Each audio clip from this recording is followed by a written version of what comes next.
Thank you so much, Mr. Chairman. I want to thank all of the witnesses for being here. And Ms. Berkman, as a mother, I can sense your frustration. I just want you to know, being here just a short 7 months and kind of hearing, I don't call it, some people call it rhetoric to kind of discredit a lot of the things that we're pushing forward. I just want you to know you have the truth on your side. And just be stronger for that, because we don't need more studies. We already know the truth here. In the few years after Juul was founded in 2015, it dominated the market through a targeted advertising campaign. This seems to be a winning strategy, as Juul now accounts for 76% of the U.S. e-cigarette market, which is simply staggering. What I find troubling is that in the same time frame, the rate of teen nicotine addiction skyrocketed. The CDC found 75% increase in e-cigarette use among high school students from 2017 to 2018. So it's no coincidence to me that teens who use e-cigarettes almost exclusively refer to the activity as juuling. So Professor Jackler, you have studied Juul's marketing practices since the company started in 2015. Based on your expertise, should Juul have been aware its marketing campaign would appeal to youth and teens? Absolutely.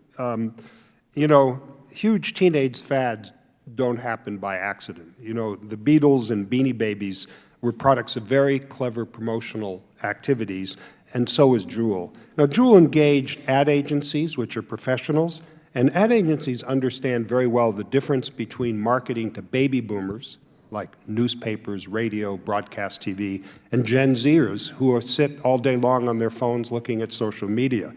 Now, ad agencies follow the instructions of their clients. They don't work independently. The company knew very well when it chose to use Instagram who the heaviest users of Instagram were. It's the underage youth, by and large. And the insider report from the New York Times validates it.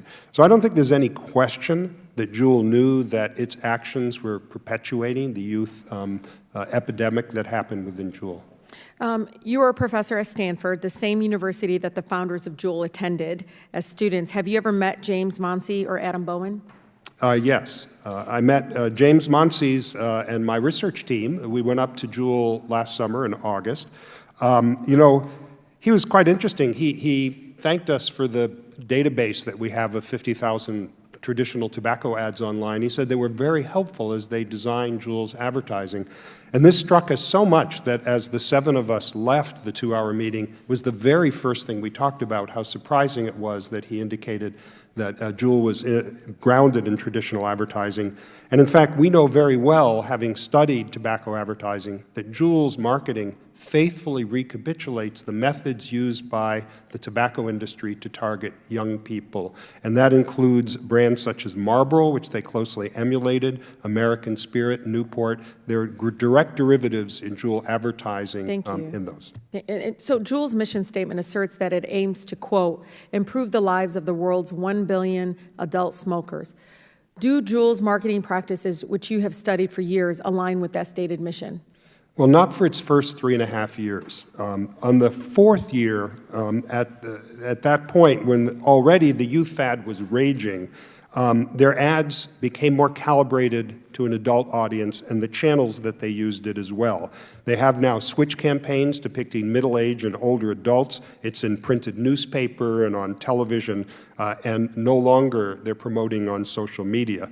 Now, this only happened long after there was a youth epidemic, and it was because of the unwanted and intense attention by regulators. And also, interestingly, as Mr. Monsey's pointed out when we visited with him, they were concerned about their investors, particularly national companies like Fidelity, who was an early investor, who certainly didn't want to be associated with products that were widely seen. No, it always leads to profits. So last November, Juul deleted its Instagram and Facebook, as you kind of accounted to, but the explosion of their marketing had already had an impact on youth. How do we continue to see initial marketing campaigns influence on kids on social media today? Yeah, so Juul taking off its own marketing didn't stop all of the Juul branded hashtags, and there are dozens of them. Hashtag Juul alone, in the first 3 years and 5 months, June 2015 to November 2018, there were about 250,000 posts, mostly by young people, on hashtag Juul. Since last November to now, it doubled to over 500,000. And Professor, yeah, and I really do appreciate that. But before it, Chairman, it is important to note what astounded me the most is they deleted Facebook, Instagram, but Juul's Twitter followers, half of them are under the age of 18. Yeah, and if I might say, just because you delete them doesn't mean it never happened. Yeah, no, thank you so much.